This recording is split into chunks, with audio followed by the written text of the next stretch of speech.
All the articles you have come to love in Horse and Rider magazine are now available in this podcast, Horse and Rider on Audio. Each article is released as its own separate episode to make them quick and easy to listen to. Search Horse and Rider on Audio on your favorite podcast player and you will never miss an article. This article is titled Focus on Finesse and was published on January 2nd, 2025. To plus a maneuver in the show pen, reining professional Fernando Salgado starts by challenging the horse to want to accomplish that task. Focus on the mind. Most trainers in today's competitive reining arena can teach a horse the required maneuvers, but it's the trainers who reach a horse mentally and create a stronger connection with it who have the scores that rise to the top. Success comes from figuring out how to put the puzzle together. Training a horse that not only wants to perform challenging maneuvers, but also one that stays mentally connected.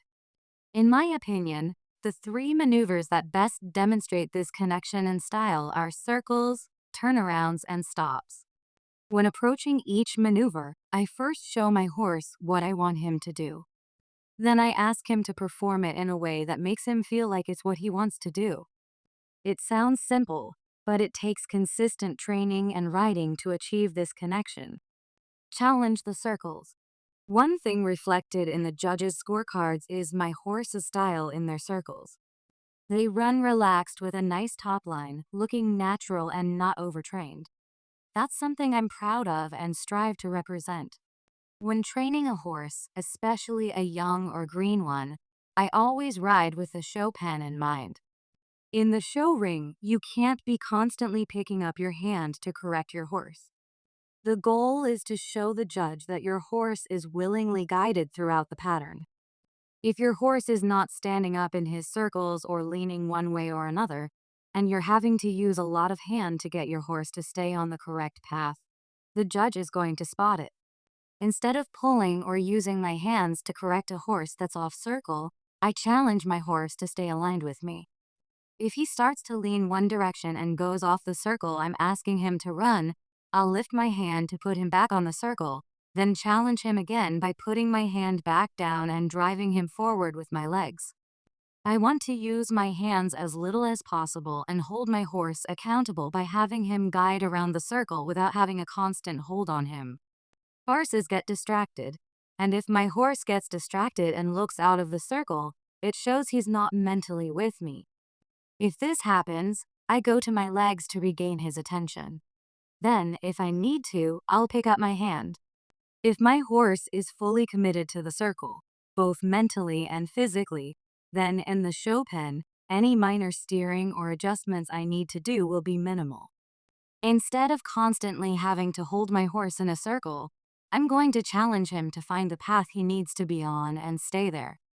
If he goes off that path, I will go to my hand and leg, put him back on the circle, and then immediately release my hand so he can find it again. Photo by Kate Bradley Byers. Set the spin. Once a horse has learned a skill, like a turnaround, we naturally start expecting more from him. A common mistake is to keep pushing for more, especially leading up to a show when we're aiming for that big score.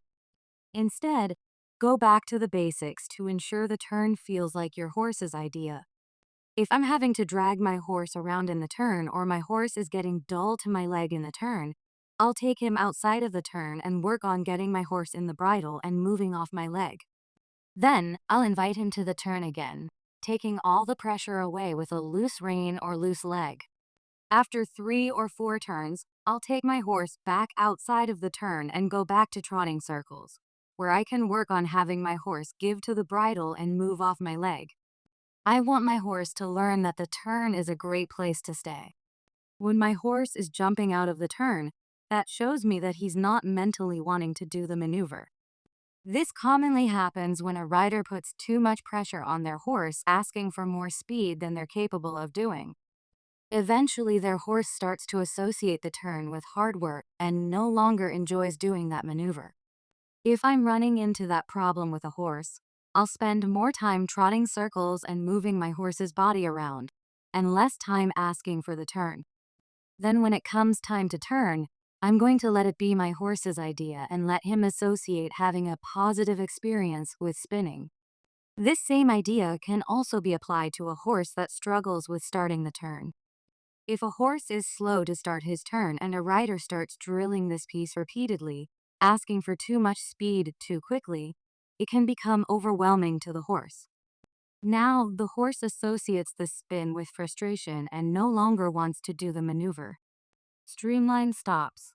As with most maneuvers, I first show my horse what I want, ask him to choose it as his own idea, and then challenge him to excel at the skill. This approach applies to the sliding stop as well. A sliding stop is only as good as the rundown leading up to it. In my experience, the biggest challenge and the hardest part to train is the rundown. It involves a lot of speed and pressure, but at the same time, my horse must stay patient and work with me.